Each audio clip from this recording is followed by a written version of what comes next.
नमस्कार साथियों, आपका परीक्षा मंच के इस डिजिटल प्लेटफॉर्म पर स्वागत है, अभिनंदन है।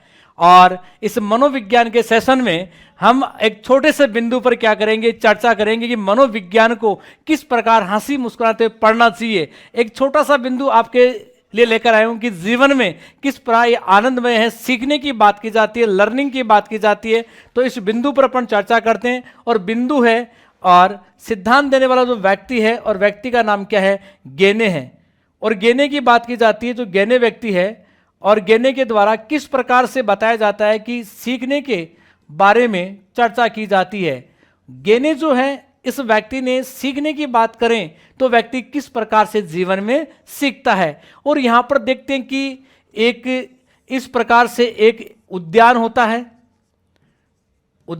है, और इस उद्यान की यदि बात की जाती है तो इसमें पेड़ पौधे होते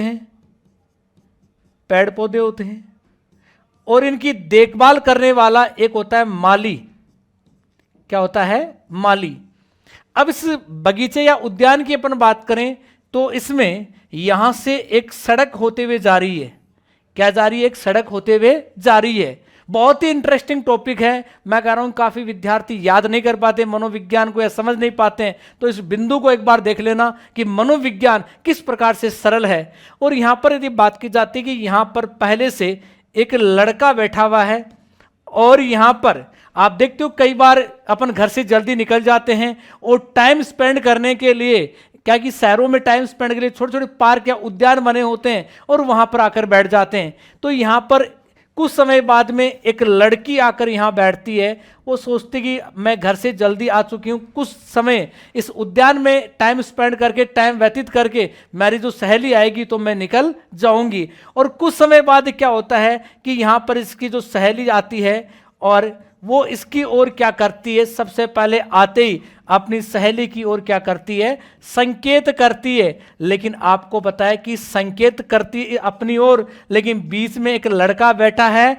और लड़का सोचता है कि संकेत मेरी ओर आ रहा है। और इसके मन में जब आपको होता है लड़की संकेत यानी इशारा करती है, तो उद्दीपक जगना एक स्वाभाविक बात है। और स्वाभाविक बात क्या है कि यहां पर जैसे लड़के के मन में उद्दीपक जगता है, और लड़का सोचता है कि क्यों ना एक ऐसी श्रृंखला बनाई जाए कि लड़की से बात हो जाए। तो यहां पर जब उद्दीपक जगता है तो लड़का क्या बनाता है, एक श्रृंखला बनाता है। और श्रृंखला बनाता है इसलिए क्योंकि यहां पर क्या हो जाए, बातचीत हो जाए, उसको अपन बोलते हैं शाब्दिक। और बातचीत हो जाए, इसके साथ बात की जाती है कि जब जैसे ही वो शब्दों का प्रयोग करता है, इतने में लड़की क्या करती है, विभेदन करती है, अंतर करती है कि मैं आपकी ओर संकेत नहीं कर रही हूं।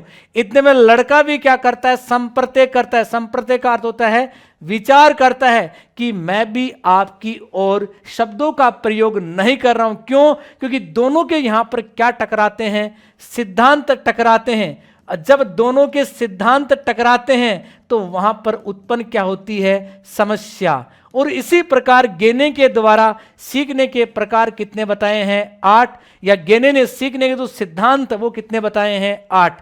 पहला सिद्धांत जो यहां पर होता है संकेत, दूसरा होता है उद्दीपक, तीसरा होता है श्रृंखला, चौथा होता है शाब्दिक, पांचवा होता है विभेदन, छठवां होता है संप्रत्यय, सातवां होता है सिद्धांत, और आठवां कौन सा होता है, समस्या।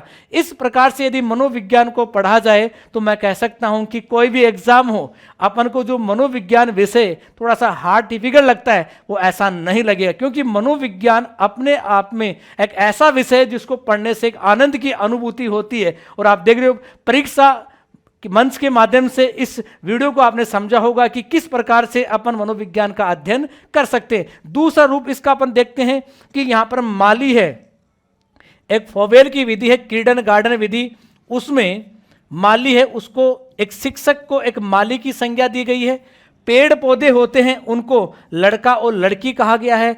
उद्यान होता है, और उद्यान को वहां पर क्या कहा जाता है, विद्यालय कहा जाता है। तो इसमें इस विधि में किंडरगार्टन विधि की यदि बात की जाती है, फॉवेल की विधि है कौन सी, किंडरगार्टन विधि की बात की जाती है। और किंडरगार्टन विधि के अंतर्गत इस प्रकार से अपन समझते, इस विधि के अंतर्गत बालकों को सिखाया जाता है पेड़ पौधों के माध्यम से हंसी मुस्कुराते हुए एक अच्छे माहौल के द्वारा शिक्षा प्रदान करने वाली विधि जो है, खेल खेल के माध्यम से लड़का और लड़की को सिखाना, वो विधि कौन सी है? फॉवेल यानी किंडर गार्डन विधि की बात की जाए, जो कहता है शिक्षक बालो उद्यान का एक कुशल क्या है? माली है। कुशल माली की बात करें तो शिक्षक को एक माली की संज्ञा दी गई है। पेड़ पौधों की बात करें तो लड़का और लड़कियों को पेड़ पौधों की क्या दी गई? संज्ञा दी गई है। तो इस विधि की बात की जाती है तो किंडर गार्डन विधि हो चुकी है, और साथ में गेने का सिद्धांत भी हो चुका है। और दोनों में आपने देखा होगा कि 1965 में एक पुस्तक जारी करता है, और पुस्तक कौन सी होती है? The condition of learning.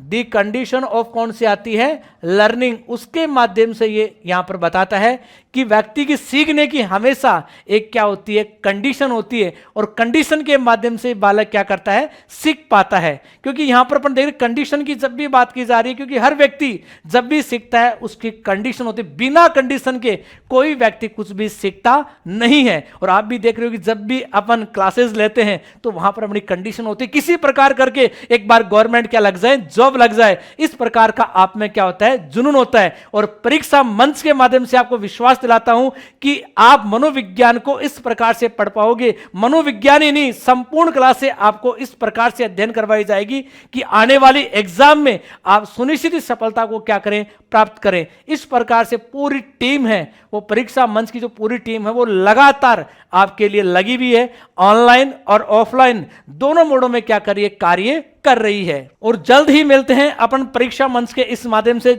Ram Ram, जय श्री राम।